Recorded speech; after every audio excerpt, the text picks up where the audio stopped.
Meus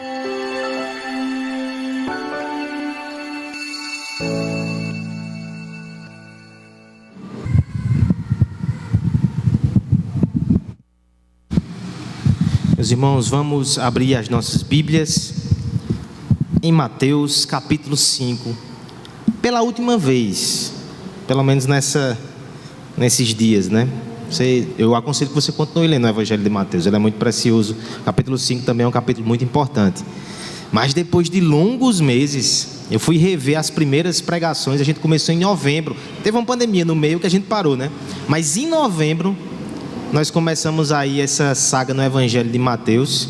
E no início do ano, fevereiro ou março, a gente começou as bem-aventuranças, o capítulo 5. Hoje nós encerramos o capítulo 5. Uma longa trajetória, muitos assuntos que o Senhor já tratou ao nosso coração. Hoje, Mateus capítulo 5, nós vamos ler dos versos 43 até o último versículo desse capítulo, o 48. Permita-me começar com um pequeno trecho de uma poesia de Carlos Drummond de Andrade. Ele diz assim: que pode uma criatura entre criaturas se não amar? Amar e esquecer, amar e mal amar, amar, desamar, amar, sempre, e até de olhos vidrados amar. Que pode, pergunto, o ser amoroso, sozinho, em rotação universal, se não rodar também e amar? Você está correto, querido poeta. Não nos compete escolher se vamos amar ou não. O ser humano foi projetado e destinado para isso. Mas ao mesmo tempo eu preciso te corrigir. Nós não estamos sozinhos nessa rotação. Porque essa rotação do universo, ela não é impessoal. O universo move-se em amor. Porque o Deus Trino, Ele é amor. E Ele criou em amor esse universo. E é Ele que conduz todo esse processo e nos conduz nele. Eu quero que você perceba que amor, além de ser lindo e poético, é também coisa séria. Porque é coisa inevitável. E é coisa divina. A palavra de Deus, ela vai descrever o amor que requer de nós. Veja se não é isso que o Senhor Jesus Cristo faz nesse texto que vamos ler agora. Prepara-te. Mateus capítulo 5, verso 43, diz assim a palavra de Deus: ouvistes o que foi dito: amarás o teu próximo e odiarás o teu inimigo. Eu, porém, vos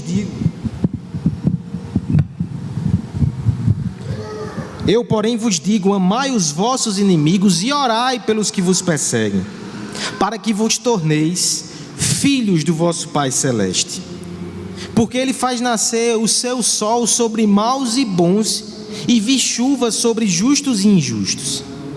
Porque se amardes os que vos amam, que recompensa tendes? Não fazem os publicanos também o mesmo? E se saudardes somente os vossos irmãos, que fazei demais? Não fazem os gentios também o mesmo? Portanto, sede perfeitos, como perfeito é o vosso Pai Celeste. Falando em amor, obrigado, meu irmão. Vamos orar mais uma vez? Pai bendito, te pedimos que nessa noite o Senhor fale por graça, por misericórdia e por amor ao nosso coração. Nos revela aquilo que o Senhor deseja para as nossas vidas a partir da tua palavra. Nos revela mais de ti e também do teu Filho amado Jesus Cristo. É no nome dele que nós clamamos. Amém. O amor, além de ser romântico, é também sério, é também divino. É inclusive inevitável. Sendo assim, se todos nós iremos amar em alguma medida, a pergunta que deve fluir de nós é: qual seria então a medida de amar? Se eu vou amar de todo jeito, qual seria a medida de amar?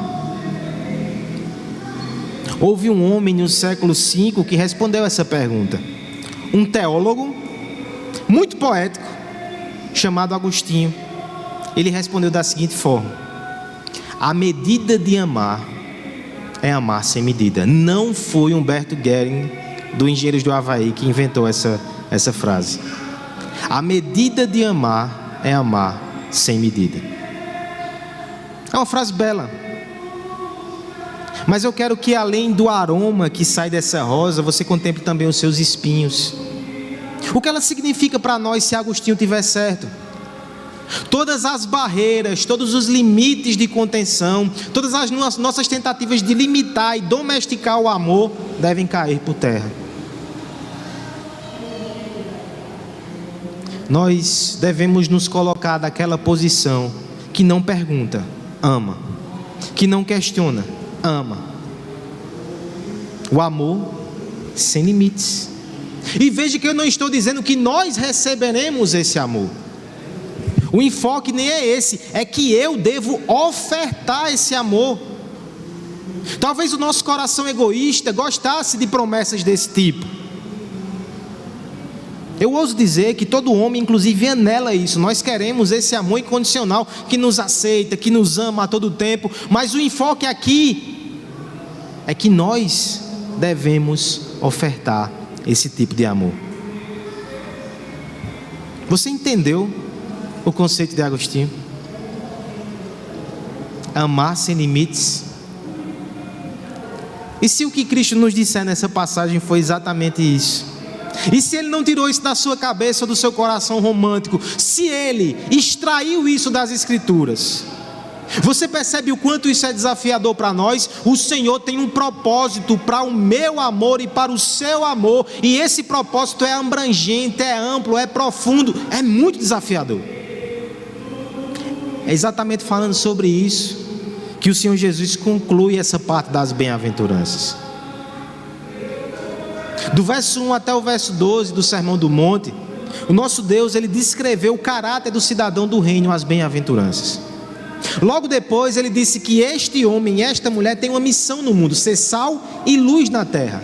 Mas para que façamos isso, para cumprir o nosso papel no mundo, nós precisamos da lei de Deus. Verso 17 até o verso 20, a importância da lei de Deus.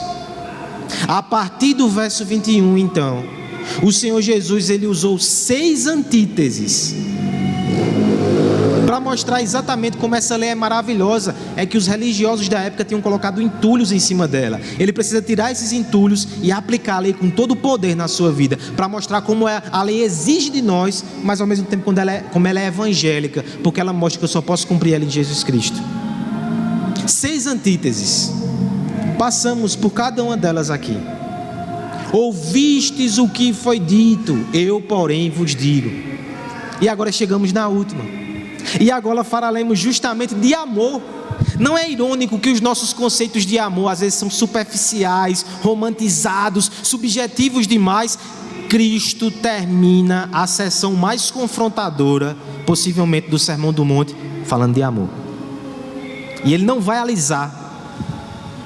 Ele vai mostrar que Deus requer de nós um amor sem limites. Deixa eu resumir o ensino dessa passagem que nós iremos explorar nessa noite. Podemos resumir esse ensino na seguinte proposição: o amor é um mandamento que não se limita à identificação ou à retribuição, mas flui da nossa filiação.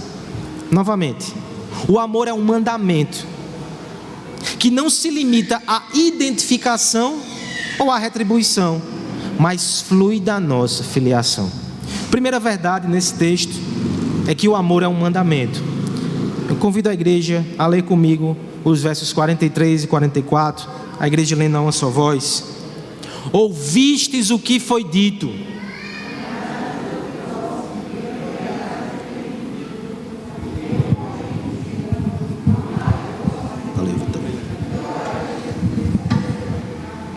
Falando em amor, obrigado, Vitor.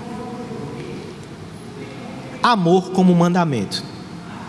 Você já pensou assim, que coisa esquisita Deus mandar que eu ame? Agostinho, também pensou sobre isso nas suas confissões, e ele chegou à seguinte conclusão: o que sou eu em relação a ti, ó Deus, para que tu exijas meu amor? E se eu não te der, tu enfureces comigo e me ameaça com castigo severo. Será que então te amar já não é um castigo leve? O Senhor nos manda amá-lo, mas além disso, Ele manda que amemos o próximo. Eu quero que você preste atenção que essa verdade está aqui nesse texto, quando ele menciona que o amor é o imperativo. Amarás o teu próximo e odiarás o teu inimigo. Não vamos falar do ódio dos inimigos não, isso aqui é uma interpretação errada que daqui a pouco a gente mexe. Mas o que deve chamar a nossa atenção é o amor como imperativo. Aqui é inclusive, irmãos, uma progressão do sermão passado. O sermão passado, que já me deixou todo quebrado e todo moído, dizia que o nosso coração não deve ser inclinado à retribuição e à vingança. Mas você concorda comigo que isso é um pouco passivo? Eu não me vingo, mas eu não faço nada pela pessoa. É passivo, é abster-se. Aí no final já teve uma pistazinha, né? Empreste a quem pede, ajude. Aqui, Cristo vai fundo. Ele diz: não compete a você somente não odiar, não maltratar, não retribuir. Você deve agir de forma positiva, ativa, proativa. Você tem que amar. Isso é um mandamento, irmãos. E como mandamento, eu quero que você considere algumas coisas. Se você entender o amor como um sentimento, você vai ter dificuldade de entender o que o texto está dizendo. Quem é aquele que, por mais equilibrado e bem resolvido, ele consegue escolher o que vai sentir? Em geral, a gente não consegue. Os nossos sentimentos, eles não são controláveis dessa forma. Mas o Senhor Jesus não está falando de sentimento. O conceito bíblico de amor é decisão e ação, mais do que sentimento. Guarde isso para você. Olha só como nosso apóstolo do amor, que é João, vai definir o que é o amor a Deus. 1 João 5,13 vai dizer que o amor a Deus é guardar os seus mandamentos. Mais do que canções, mais do que palavras melosas que dizemos ao nosso Deus, o Senhor diz: sabe quando você me ama? Quando você decide guardar os meus mandamentos. De forma semelhante, a gente deveria entender o amor, acima de tudo, como uma decisão e como uma série de ações que nós tomamos, independentemente do sentimento. Eu não quero dizer a você que sempre a gente vai fazer sem sentir. Não, Deus é tão bom e é tão sábio que o sentimento muitas vezes acompanha os nossos atos de amor. Mas existem dias que você não sente. Existem momentos que você não está comovido, que você não se arrepia, que o olho não lacrimeja, e mesmo assim o mandamento de amar persiste. Você deve agir. Porque se fosse assim, irmão, se o amor fosse mais sentimento do que ação. Existem pessoas que são um pouco mais frias, até por temperamento. Existem pessoas que são menos emotivas. E estas, como ficariam diante do mandamento? Amar é decidir, amar é agir. E amar não é opcional, por ser mandamento. O Senhor Jesus nos ensina aqui que o propósito de Deus para o homem é que ele saia de si em direção ao outro. Foi assim que nós fomos criados. Nós não fomos criados para ficar em si mesmado, voltados para nós mesmos somente. Isso foi o pecado que fez. O Senhor Jesus nos mostra que o projeto original de Deus, que foi revelado na sua lei, é que eu me direcione ao outro, a Deus e ao outro. Esse é o propósito divino. E veja que o texto aqui nos ensina que esse mandamento é para cada um de nós. Cada um de nós. Porque nas nossas distorções a gente costuma cobrar amor. Mas o Senhor Jesus chama cada um de nós aqui e diz: todos vocês são responsáveis por amar. Esse é um mandamento e Ele vai cobrar cada um de nós por isso. Veja essa cena. Você vai chegar diante do tribunal celestial, e lá naquele grande relatório não vão ter somente suas mentiras, não vão ter somente as vezes que você foi agressivo e ofendeu alguém, ou que você não quis saber de Deus na sua vida. Vai ter inclusive os dias que você podia amar alguém e você escolheu não amar. Você vai ser cobrado por isso e eu vou ser cobrado por isso. Deixa eu dar uma palavra para você. Eu sei que o amor machuca. Enquanto nós estamos guardadozinhos no nosso casulo, nós nos sentimos tão protegidos no nosso mundinho. Quando eu me exponho e saio em direção ao outro, eu vou de peito aberto. E não poucas vezes nos machucamos nesse processo. Mas C.S. Lewis disse certa vez o seguinte, escrevendo sobre amor: amar é sempre ser vulnerável. Ame qualquer coisa e certamente o seu coração vai doer e talvez até se partir. Se você quiser manter o seu coração intacto, você não deve entregá-lo a ninguém, nem mesmo a um animal. Envolva cuidadosamente em seus hobbies e pequenos luxos. Evite qualquer envolvimento. Guarde-o na segurança do seu esquife, do seu egoísmo. E a palavra esquife aqui foi sensacional, porque ela faz referência a um morto. Você pode até lutar contra impulsos de amor e contra o propósito de Deus, mas fazendo isso, seu coração vai ficar cada vez mais duro. E aquele que não ama, ele não vive. E Deus é Deus de vivos. Ele tem derramado amor no seu coração. Ele tem lhe dado amor sem medida em Jesus Cristo. Como é que você pode cogitar não distribuir isso? É inconcebível que vocês que estão aqui nessa noite recusem-se a amar. O que é que isso significa para nós, irmãos? Que a generosidade não é um artigo de luxo, opcional. É item essencial. Significa que a bondade para nós, a benevolência, não é um prêmio que a gente dá somente às pessoas bem comportadas. O fazer o bem, o amar, o servir e o abençoar não é uma resposta adequada somente àqueles que nos fazem bem. Porque o amor não é uma espécie de máquina programada para seguir as regras do mérito e da conveniência. Antes, é um organismo vivo que recebe vida diretamente de Cristo e espalha. Você não pode depender dos ventos, porque tem dia que você vai subir. Esqueci como é do barco que tem a vela, né? Você vai subir as suas velas e não vai ter vento, não vai ter motivos externos para amar. Mas o Senhor Jesus é o teu motor, é o teu combustível. Você vai funcionar a motor e você ainda vai mais longe. Amar é um imperativo, é um mandamento da palavra de Deus. Alargue a sua definição de santidade, irmão. Quantos e quantos de nós não pensam que santidade é somente não fazer?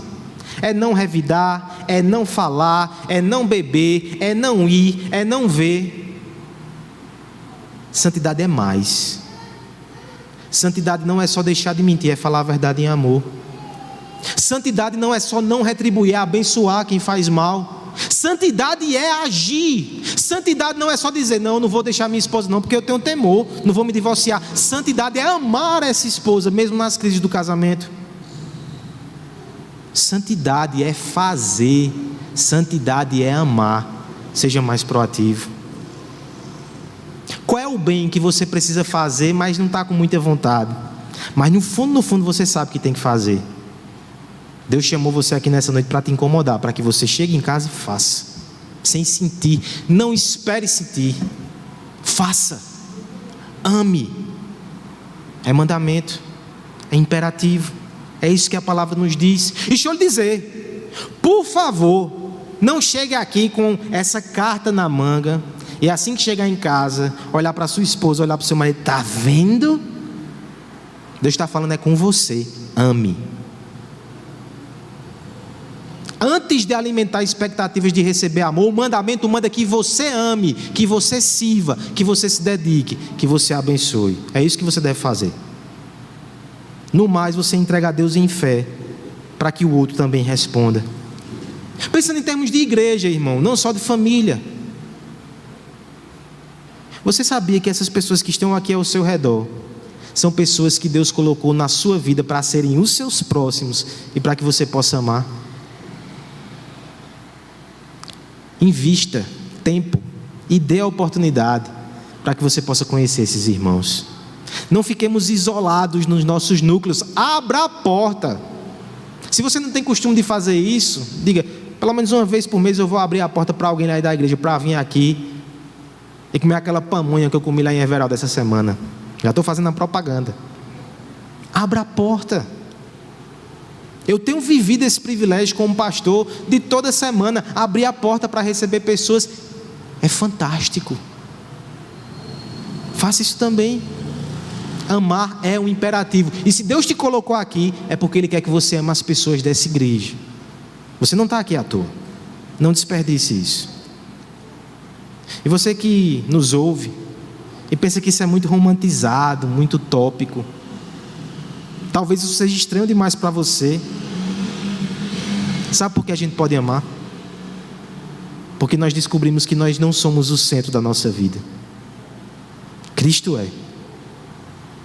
Eu posso sair de cena, eu posso aprender a servir, eu posso aprender a abençoar os outros. Eu não sou o centro, eu não estou no centro. Eu sou um servo dele, e ele que me manda amar.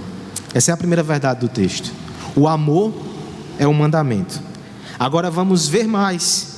Esse mandamento, ele não se limita à identificação ou retribuição. Vamos ler juntos os versos 43 e 44 mais uma vez.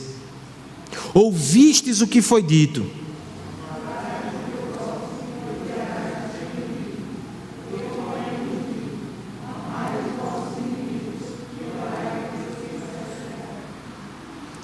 qual a medida de amar? Se eu não posso escolher se amo ou não, se eu não posso escolher qual circunstância, qual momento, qual fase da minha vida eu vou ser mais amável, talvez eu possa pelo menos escolher quem amar. Ah, Senhor, pelo menos isso. Pelo menos os destinatários do meu amor eu vou escolher a dedo. É certo que eu navegarei nesse mar, mas eu ainda estou no leme. Eu escolho para onde eu vou.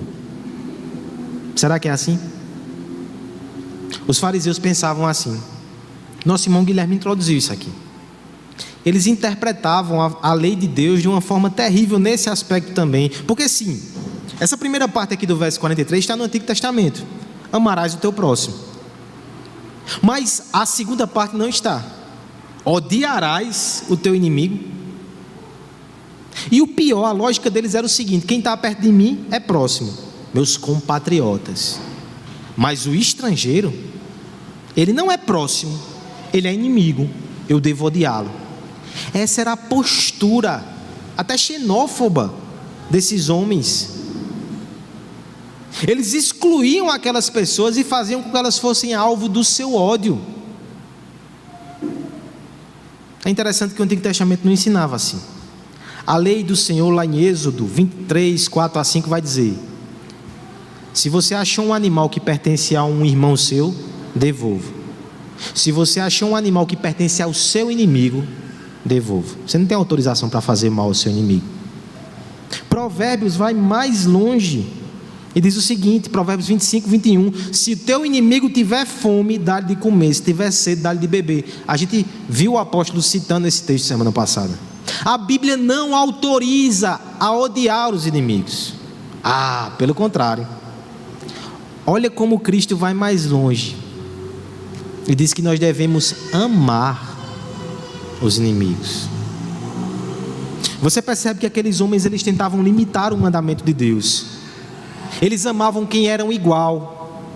Eles amavam os seus compatriotas. Eles amavam os fariseus à semelhança deles e achavam que com isso estavam fazendo muito, estavam cumprindo o mandamento. E Deus diz: eu não aceito a limitação de vocês. Tem que entrar todo mundo, inclusive quem vocês consideram inimigos. Todo mundo. Se eu amo até o inimigo, quem é que eu posso me negar a amar? Sabia que a gente também limita o mandamento? Muitas vezes nós amamos quem se parece conosco, mas nos afastamos de quem é diferente. Muitas vezes, mesmo ainda da igreja, existem resquícios de racismo. Será que não existe no nosso meio até uma certa aversão a estrangeiros? E quantas vezes nós não escondemos preconceito, sim, por trás de uma aparente ortodoxia contra grupos como LGBT, mas a gente tem preconceito, a gente não quer nem estar perto, a gente limita quando só ama, mesmo os que estão perto, enquanto estão fazendo bem. Nos relacionamentos mais próximos, quando alguém começa a fazer mal, eu já fecho uma porta. A gente limita quando, por exemplo, a gente diz que ama o mundo, que ama as causas, que ama os pobres, que ama os oprimidos, mas não ama a mãe dentro de casa. A gente limita de várias formas. A gente escolhe quem amar. Existe um grupo de pessoas que se tornam indiferentes aos nossos olhos, quando não, nós olhamos com olhar de ódio para as pessoas. Quando a gente olha para um texto como esse, a gente percebe que o Senhor Jesus não aceita isso. Ame o seu inimigo. Ore por quem lhe persegue. Não é só o inimigo hipotético, não. Aquelas pessoas não gostam de mim. Aquelas pessoas não gostam dos cristãos, mas eu tenho que amar. Você tem que orar até quando elas lhe perseguirem de forma concreta. Você percebe como é desafiador esse conceito aqui? Mais uma vez a gente precisa repensar o nosso amor. Nós não temos autorização para excluir ninguém dos nossos atos de bondade. Ninguém. Nem o inimigo. Eu me lembro aqui de um pastor que certa vez disse assim, que chegou um marido no seu gabinete. Disse: pastor, tem jeito mais não. Vou deixar a minha mulher. Consigo amar ela não. Eu não amo ela mais como esposa. Aí aquele pastor disse: irmão, você sabe que a Bíblia diz para amar o próximo, né? Ela é a pessoa mais próxima de você. Ame. Não dá, pastor, não consigo. Eu quero até ir para longe para não ficar próximo. Olha como bate bem direitinho aí com o mandamento.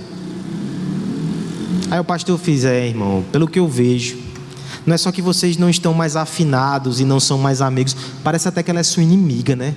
Pastor, eu sinto como se essa mulher fosse minha inimiga. Pois bem, ame, porque Deus manda amar os inimigos também. Não tem jeito, não tem escapatória. A gente deve amar. Uma definição de amor muito interessante que o pastor Eugene Peterson dá. Ele diz assim: o amor não é uma recompensa a ser dividida como um favor aos amigos. É uma tática pela qual compartilhamos o que há de melhor em nós, para que os outros tenham a oportunidade de viver da melhor forma possível. É por isso que eu acho bonito o exemplo que Cristo dá. Orar pelos inimigos. O que é que tem de melhor em nós, se não é a nossa comunhão com Deus? Eu estou separando um tempo da minha comunhão com Deus para orar por quem me faz mal. Isso é amor. Isso é amar os inimigos. Esses dias eu lia uma entrevista com o Tim Keller, e a pergunta era exatamente nesse sentido, de como o crente ele pode amar as pessoas do mundo, ele pode abençoar as pessoas desse mundo. Porque muitas vezes nós, por causa da hostilidade da fé, a gente fica longe, e às vezes sentimos que não temos obrigação nenhuma com as pessoas aí de fora. Os da fé a gente cuida, mas esse povo aí, até da nossa família, não. Aí ele diz: 2 razões para que a gente ame todos. A primeira é um argumento que Calvino usa lá nas Institutas: todo ser humano tem a imagem de Deus. Então, quando eu olho para qualquer ser humano, eu devo olhar além dele, enxergar a imagem de Deus nele, e não me perguntar o que ele merece, mas o que Deus merece que eu faça, porque ele é a imagem de Deus. Esse é o argumento da criação. Ele é forte, mas há um argumento mais forte ainda: e se essa pessoa que dá diante de mim for um inimigo? Aí eu passo do argumento da criação para o argumento da redenção. Eu sirvo um homem deu a sua vida pelos inimigos. Ele não morreu por amigos. Ele não morreu por pessoas boazinhas. Ele morreu por inimigos, e eu era um deles. Se diante de mim está um inimigo, eu devo amor a ele também. É isso que a Bíblia nos ensina, irmãos. A ação do discípulo de Cristo não deve ser determinada pela conduta do outro ser humano, mas pela ação do próprio Cristo para com ele. Eu não posso limitar os meus atos de amor e de bondade à identificação que eu tenho com as pessoas, ou até mesmo a uma espécie de retribuição. Eu tenho que amar porque eu fui amado em Cristo.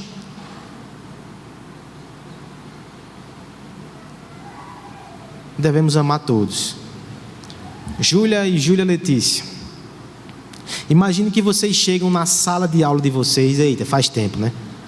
E vocês têm 10 presentes, e ali tem 10 coleguinhas.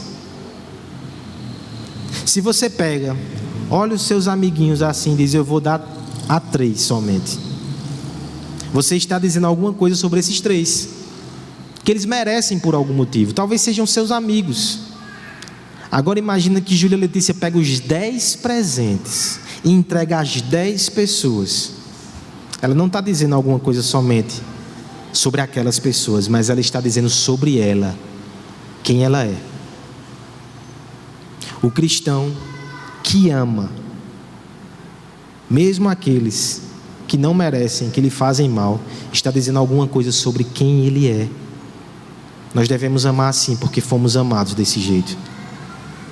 E com isso, irmãos, eu não quero dizer que não existem níveis variados de amor, prioridades. Você deve amar a sua família, você tem votos com a sua família, você deve amar os da fé. A Bíblia vai dizer inclusive que a gente deve priorizar os da fé quando vai fazer algumas coisas. Mas o princípio é: você não pode se negar a amar ninguém. Você não pode partir do princípio que você só abençoa quem é bom, que você só vai ser gentil, só vai ser cordado, só vai servir as pessoas que merecem, que se identificam com você. É isso que tem que ser afastado do nosso coração. O Senhor nos convida nessa noite a fazer como Jesus fez. Jesus lavou os pés de Judas antes de ser traído. O que é que você tem feito pelos seus inimigos?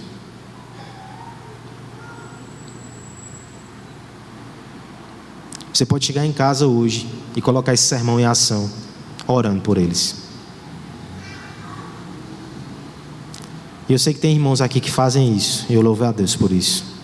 Não existe coisa mais bonita do que alguém que só deseja o mal para você, alguém que tem feito o mal para você, e você se ajoelha na cama e pede que Deus abençoe essa pessoa.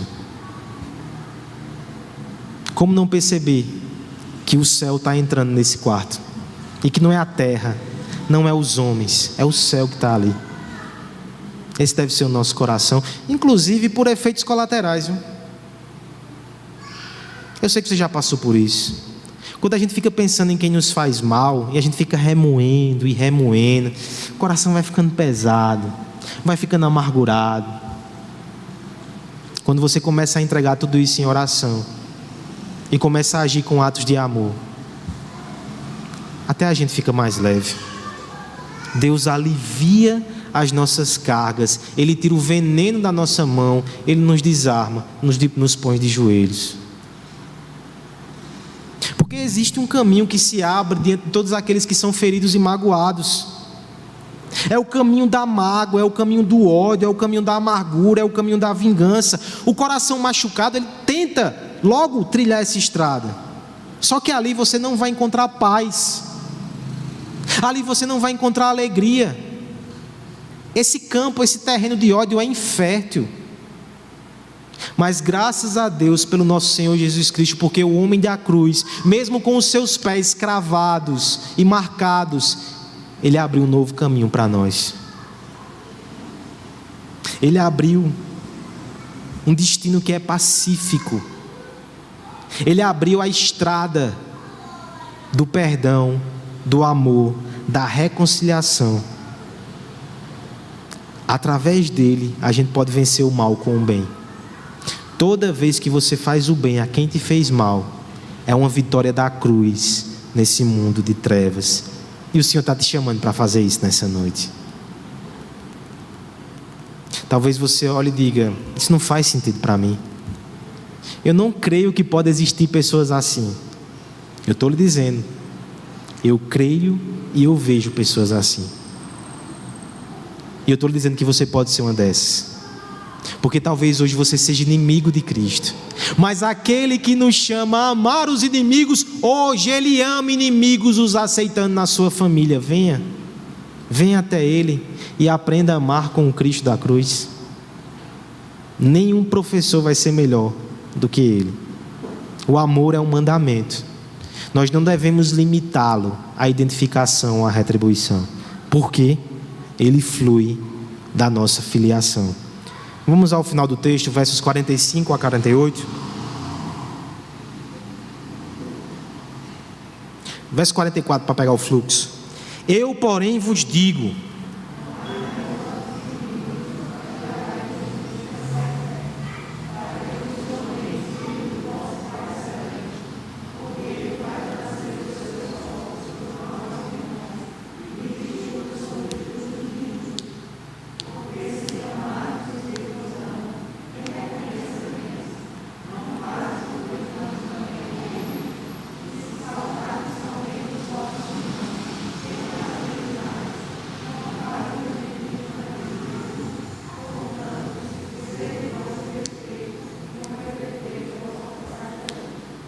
a mente humana limitada não consegue alcançar essas alturas propostas pelo amor divino. O amor incondicional parece uma fábula, uma lenda, um sonho inalcançável. Parece impossível doar-se tanto sem esperar retorno. Porque na nossa cabeça funciona da seguinte forma: eu posso até trilhar uma parte desse caminho, mas cedo ou tarde a gasolina acaba, se a pessoa do outro lado não retribui, e aí eu vou ficar na estrada. Acontece que nós temos uma fonte de amor, e essa fonte é a nossa ligação com Deus. A parte final do texto vai falar exatamente sobre quem é o nosso referencial. Porque veja, nós costumamos olhar para os homens e tomá-los como referencial.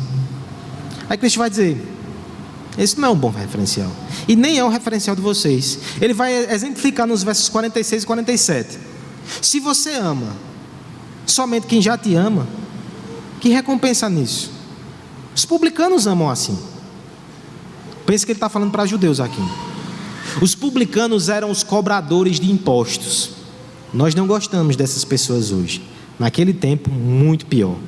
Eram considerados os piores judeus. Eles quase não eram judeus. Eles estavam no limitezinho da aliança. Talvez nem fizessem parte da aliança com Deus. Olha o exemplo que Cristo está usando. Essa pessoa que você considera o pior, ela ama quem faz bem a ela. Esse é seu referencial? Grande coisa. Ou então, se você saudar somente os irmãos, se você ajudar somente os irmãos, se você for bom somente com os irmãos, os gentios fazem isso. Aqui ele está falando do estrangeiro, da pessoa que não tem fé, da pessoa que está fora da aliança. Qualquer um faz isso.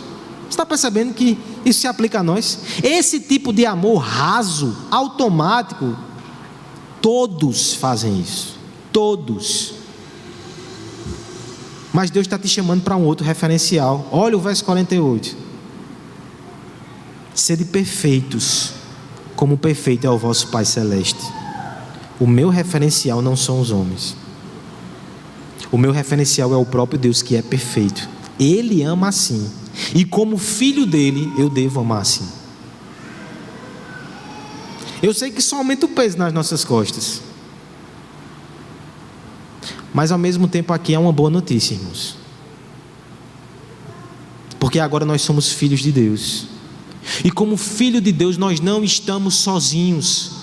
O Pai, que é um Deus de amor, nos ensina e nos capacita a amar. À luz disso, veja o verso que eu pulei. Eu pulei propositadamente para que isso não conduzisse a sua interpretação a uma direção errada. Porque a gente deve amar os inimigos, para que vos torneis filhos do vosso Pai Celeste. Isso parece assim, quer dizer que se eu não amar, eu não me torno filho, é meritória a salvação? Não é. O Sermão do Monte nos mostrou isso várias vezes. Mas esse tornar-se aqui tem a ver com revelar-se ou parecer-se. É como 1 João 3,2 diz: agora somos filhos de Deus e ainda não se manifestou o que havemos de ser. Quando Ele se manifestar, seremos semelhantes a Ele. Você já é filho de Deus. Mas nem sempre as pessoas conseguem enxergar isso. Nem sempre você consegue enxergar isso, porque às vezes você parece com todo mundo. No momento que você ama o inimigo, aí você se torna mais parecido com o seu Deus. Esse pai que manda chuva para bom, manda chuva para mal. Quando a chuva vem do céu, ela não sai escolhendo que fazenda ela vai molhar. O homem temente e o homem ímpio, o homem que é mau e o homem que é bondoso e justo, todos são abençoados. E quando você faz isso, você se torna mais parecido com o seu Deus, com o seu Pai. É interessante que o texto vai falar nisso em termos de recompensa, né? Ele vai dizer no verso 46: se amardes os que vos amam, que recompensa tedes? Nenhuma. Mas se você amar quem não ama, você tem uma recompensa muito preciosa: a de parecer com Deus Pai, que ama e que manda chuva para todos. A de parecer com o Deus Filho, que entregou a sua vida pelos inimigos. A de parecer com o Deus Espírito, que é o Espírito de amor. Agostinho tinha uma ideia muito interessante. Agostinho, mais uma vez, sobre o Espírito Santo. Ele dizia que o Pai e o Filho se amavam na eternidade, e o Espírito era o laço de amor que unia os dois. Aí ele vai dizer que quando Jesus Cristo vem e nos compra e nos resgata para Deus, sabe quem nos une à Trindade? Mais uma vez o Espírito de amor vem e nos une ao Deus de amor. Esse é o seu ministério. E sabe o que ele faz na igreja também? Além de unir Pai e Filho, além de nos unir ao Filho, agora Ele nos une uns aos outros. O Espírito Santo é o Espírito de amor. O seu ministério é unir as pessoas em amor. Portanto, quando você ama os inimigos, você parece com o Pai, você parece com o Filho, você parece com o Espírito, você parece com o Deus triuno, que o nosso irmão Michael nos ensinou nessa manhã. Tem coisa melhor, tem recompensa melhor, tem alvo melhor. Que venham os inimigos, vocês são bênção, porque nos permitem parecer com Jesus. Ontem à noite eu falava com os irmãos de Lagoa Seca sobre bem-aventurados perseguidos. A gente viu isso há 3 meses atrás. E ali tem algo interessante, porque o Senhor Jesus vai dizer que quando somos perseguidos, nós parecemos com os profetas. Isso já é bom, mas aqui ele vai mais além. Quando eu sou perseguido e amo, eu não pareço com um profeta, não. Eu pareço com Jesus. Eu pareço com Deus. E essa é a nossa maior recompensa. No livro Cristianismo Puro e Simples, C.S. Lewis, a uma altura, pergunta o seguinte: como é que eu posso amar o meu inimigo? Ele vai dizer: pare de se perguntar se ama ou não. Ame, sirva, faça, abençoe, antes de sentir, a despeito do que sente. E você vai perceber que os atos de amor, no futuro, eles é que vão gerar sentimentos de amor. Porque os atos de desamor geram sentimentos de desamor. Ele vai citar, por exemplo, os nazistas. Certamente aqueles homens começaram a fazer mal aos judeus e não tinham eles como inimigos, talvez fossem indiferentes a ele, mas quanto mais mal faziam, mais o seu coração aprendia a odiar aquelas pessoas. Só que Jesus tem algo diferente para nós. Quanto mais você abençoa, quanto mais você ama com atitudes, mais você aprende a amar com sentimento. É interessante que esse é o segredo para casamentos em crise, não é? Porque se o homem depende só do sentimento, esse casamento vai se partir. Ame sem sentir, e Deus vai trazer de volta o sentimento. Esse é o segredo também para lidar com as nossas famílias quebradas, com os nossos problemas de relacionamento. Eu sei que muitos irmãos aqui foram machucados e talvez levam essas marcas no coração.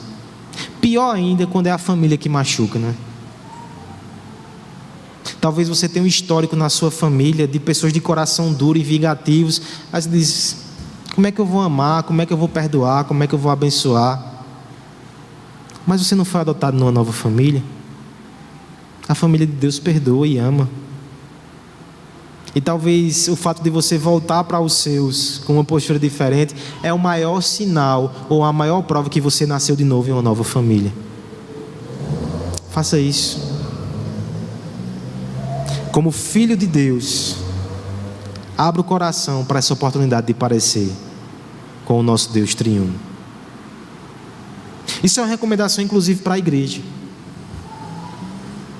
Nós precisamos amar as pessoas que estão aí fora.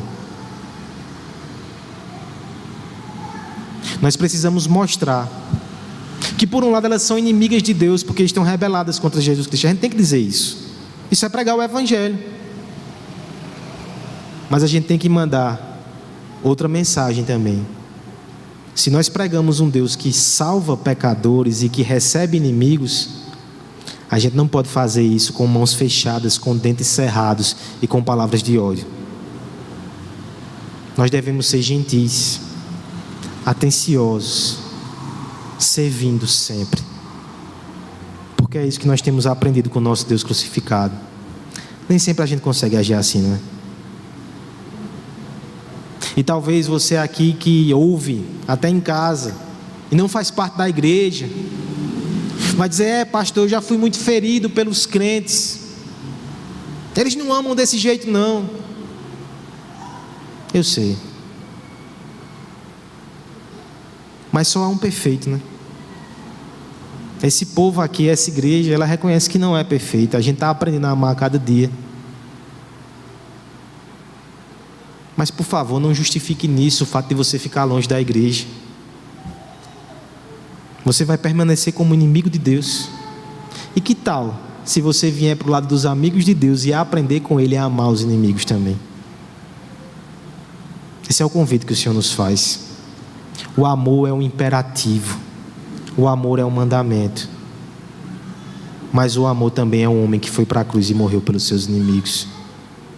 Morreu por todos aqueles que se arrependem, todos aqueles que resolvem entregar a sua vida, independente do que fizeram. É um amor que revela a presença de Deus nesse mundo mau. Qual é o limite do amor? Qual é o limite do amor? A medida de amar é amar sem limites. É amar sem medidas. Talvez você diga: isso é demais, não dá para ser assim. Pois vá falar com uma mulher chamada Elizabeth Elliot. Eu estou com o testemunho dessa irmã há alguns dias na minha cabeça. Ela encaixa perfeitamente com a verdade desse texto. Eu quero encerrar com isso. Elizabeth foi junto com o seu esposo Jim Elliot e um outro grupo de missionários evangelizar uma tribo lá no Equador. Ela era americana, o seu esposo também. Eles foram evangelizar essa tribo Waka em 1956.